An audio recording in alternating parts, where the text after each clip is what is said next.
Saudações a todos, sejam bem-vindos a mais um vídeo do canal Otávio Toledo, que para aqueles que ainda não sabem, é o meu nome. O vídeo de agora será uma reação ao Marcelo do Hoje no Mundo Militar, falando a respeito do encontro de hoje do Zelensky com o Trump na Casa Branca, em que ele vai levar reforços, digamos assim. Mas antes da gente começar a reagir a esse vídeo, eu quero pedir a todos que curtam o vídeo se gostarem dele, se inscrevam no canal caso ainda não sejam inscritos, compartilhem com os amigos e deixem seus comentários aqui embaixo. E se quiserem contribuir de forma direta com o meu trabalho árduo aqui nesse canal, podem fazer isso através do Pix. O QR Code e a chave estão no canto inferior direito da sua tela agora. Então, sem mais delongas, vamos lá. Caros amigos, bem-vindos a mais um episódio de Hoje no Mundo Militar. É por isso que eu chamo ele de Marcelo Caros Amigos. Neste vídeo falaremos sobre o esperado retorno de Volodymyr Zelensky à Casa Branca, mas desta vez em um contexto muito diferente, após uma grande aproximação de Trump com Putin e com Zelensky levando consigo os principais líderes europeus. Conheço o coturno militar anti-performance de várias potências europeias acompanhando a missão, com o objetivo de manter a aliança transatlântica firme e de garantir a sobrevivência de uma Ucrânia livre. Não se enganem, a questão aqui maior não é tanto a Ucrânia. Os líderes europeus que vão junto com Zelensky não estão tão preocupados assim, nem com a Ucrânia, nem com a posição do próprio Zelensky. Eles estão preocupados com a manutenção da OTAN, que é basicamente a aliança militar que até então tem permitido que eles mantenham os altos padrões de vida dentro dos seus países, porque eles não têm que gastar tanto com a parte militar. Porque os Estados Unidos cuidavam disso até agora. Mas, agora que o Trump está querendo tirar o corpo, está querendo sair de perto, esses países estão preocupados com isso. E é isso que eles estão tentando manter principalmente. A Ucrânia é um objetivo secundário. Não se engane. Livre das exigências territoriais de Putin. Um movimento que reflete as cada vez maiores divisões internas entre os aliados ocidentais, principalmente entre a Europa e os Estados Unidos. A principal pressão sobre Zelensky durante esse encontro será a proposta de Putin para a troca de territórios, uma condição central para um possível cessar-fogo. A Ucrânia, que vê a Rússia ocupando vastas áreas do seu território, enfrenta o dilema de como aceitar essas demandas sem comprometer a sua soberania. Isso é impossível, tá? Não é impossível para ele se comprometer com as exigências sem abrir mão de parte da sua soberania. Não tem jeito. A Ucrânia não tem força para isso, os aliados europeus não têm força para isso também, e o Trump não está interessado em manter a integridade territorial da Ucrânia totalmente imaculada. Então não tem jeito, não dá. E, do ponto de vista legal, para Zelensky, aceitar a cedência de territórios é quase impossível, pois viola a Constituição que proíbe a negociação de terras. Por isso, para avançar com essa agenda, os ucranianos precisarão fazer grandes malabarismos legais. Trump, em um movimento inesperado, deixou claro, após se encontrar com Putin, que abandonou a exigência de um cessar-fogo imediato, posicionando-se agora muito mais alinhado com as demandas de Putin pela cedência de mais territórios ucranianos. Em vez de pressionar por uma pausa nos combates como os europeus querem, Trump agora sugere que Zelensky poderia acabar com a guerra imediatamente, se assim o quisesse. Uma referência ao apetite de Putin por terras ucranianas. Uma referência à posição que o Trump está querendo sustentar de o Zelensky simplesmente abrir mão dos territórios. Ou seja, uma sugestão a uma subserviência por parte do Zelensky, por parte da Ucrânia, aos interesses da Rússia. Como eu falei, eu não acho que isso é evitável, acho que isso é inevitável, mas é a ideia que o Trump está querendo implementar nessa dinâmica toda. Que, na visão de Trump, se for saciado, poderá levar ao fim da guerra. Esse tipo de discurso de Trump, bastante alinhado com os desejos expansionistas de Putin, gera uma grande tensão, não apenas entre os aliados, mas também dentro da própria Ucrânia, onde muitos se opõem veementemente a qualquer concessão territorial. A presença dos líderes europeus nesse encontro é crucial. A União Europeia e os países da OTAN têm reforçado a importância de garantir segurança para a Ucrânia, não apenas durante o conflito, mas também no pós-guerra. Ursula von der Leyen, presidente da Comissão Europeia, disse por várias vezes que é importante assegurar a integridade territorial da Ucrânia, mas também garantir que a Rússia não volte a atacar dentro de alguns anos, após Putin reconstruir parte do seu exército. Isso eu não acho que vai acontecer se as negociações se derem da forma como o Putin espera, que é com as cessões territoriais. Eu não acho que ele vai ter motivo para atacar de novo, desde que as cessões territoriais sejam efetivadas e desde que a Ucrânia não ingresse na OTAN, ou não tente novamente, porque isso é um ponto muito importante para o Putin. Divergência de estratégias entre os Estados Unidos e a Europa sobre como gerenciar o conflito é bastante profunda e clara.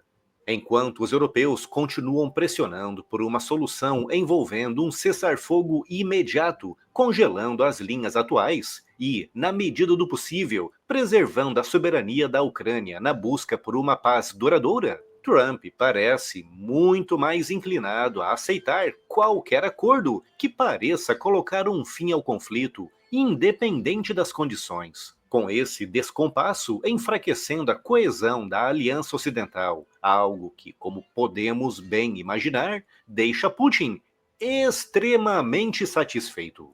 Uma das maiores preocupações dos europeus é que os Estados Unidos, sob a liderança de Trump, possam recuar ainda mais em relação ao compromisso com a segurança da Ucrânia. O que é um receio bastante factível quando a gente leva em conta que o Trump tem uma certa predisposição benigna com relação ao Putin. O Trump tem uma certa inclinação a ter boas relações com o presidente russo. Então, não é nada despropositado, é um temor, sim, com fundamento. Mas, por outro lado, se ele não ceder às exigências do Putin, o que vai ser feito? Como eles vão conseguir alcançar a paz sem ceder? Isso eu não consigo ver. De verdade, eu não consigo ver. O risco é que, ao buscar uma aproximação com Putin, Trump possa minar o papel central que os Estados Unidos desempenham na segurança europeia desde a criação da OTAN.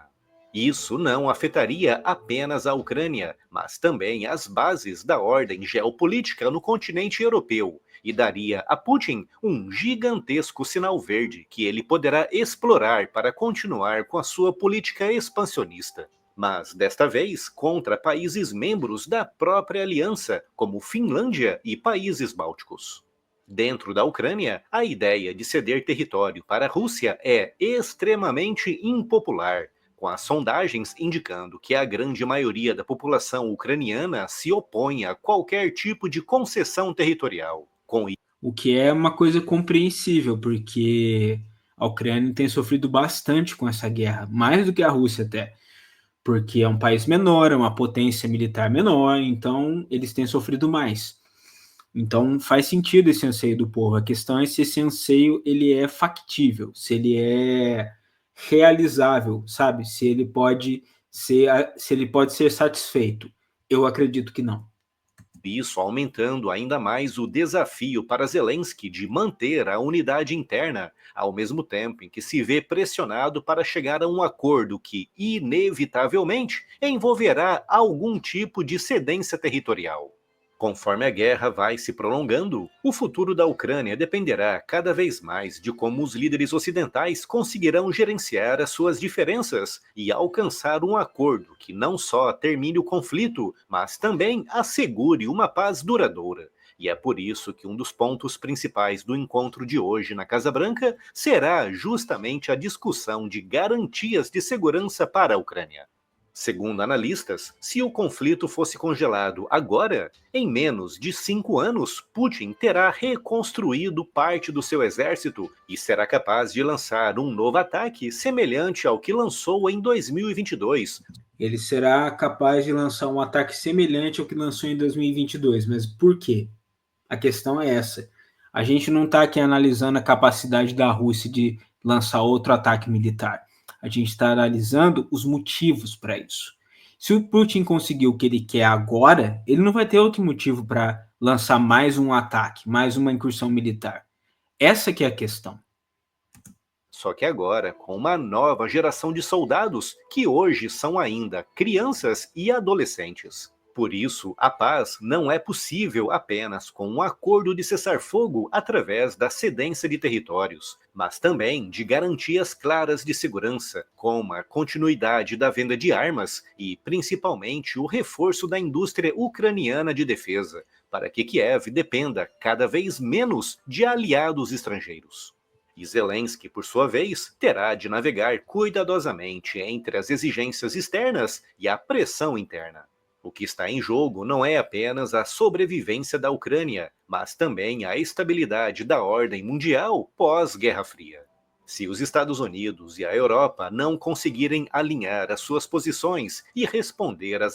Tem essa aí também, o pessoal da Europa e o Donald Trump, eles têm discordado muito ultimamente com relação a estratégias, a gastos militares, a situação da OTAN, a situação dos exércitos individuais de cada país, porque dentro do documento fundamental da OTAN está estabelecido que um país da OTAN que seja atacado por outro será apoiado por todos os países do bloco, desse bloco militar. Aí, o que quer dizer que o Trump está dando uma, como é que se chama? Uma bronca com os países europeus, justamente porque eles não têm mantido um gasto militar condizente com essa situação hipotética. Eles têm que manter um gasto militar condizente com a possibilidade de precisarem auxiliar outro membro da OTAN que esteja em dificuldade. Mas aí isso tem sido um ponto de discordância muito grande entre o Trump e os aliados europeus, porque o Trump tem sido, assim, até umas plataformas de campanha dele. Ele tem sido América primeiro, ou seja, ele tem sido bem intransigente com relação às obrigações que os seus aliados deveriam ter com ele, e ele é inflexível, ou seja, ele não negocia. Isso pode dificultar eles chegarem a um acordo, inclusive com o Zelensky agora. Ele teve a cúpula com o Putin na sexta-feira, agora vai ter com o Zelensky, com os líderes europeus, vamos ver o que vai sair disso, mas pode ser que isso atrapalhe bastante a questão. Ameaças de Putin, as consequências poderão ser profundas, não apenas para a Ucrânia, mas para o futuro da OTAN e, no longo prazo, também para a segurança global. O encontro entre Trump, Zelensky e os líderes europeus, agendado para esta segunda-feira às 13 horas, será acompanhado no X e no Instagram do canal. Se você quer se manter atualizado, clique. E é isso aí, agora nós vamos esperar por cenas dos próximos capítulos, né? Para saber o que vai acontecer, o que vai dar desse encontro com os Zelensky, com os líderes europeus, e se algum tipo de entendimento vai ser alcançado. O que vocês acharam do vídeo do Marcelo e dos meus comentários? Escrevam aqui embaixo nos comentários do vídeo. Também curtam o vídeo se gostarem dele, se inscrevam no canal caso ainda não sejam inscritos, compartilhem com os amigos para trazer mais gente para a discussão. E se quiserem ajudar diretamente o canal, vocês podem fazer isso através do Pix. O QR Code e a chave estão no canto inferior direito da tela agora. Um grande abraço a todos, muito obrigado por terem assistido e eu verei a todos novamente no próximo vídeo do canal que sairá a qualquer momento quando tivermos mais informações ou outros tópicos relevantes. Demorou? Grande abraço a todos e valeu!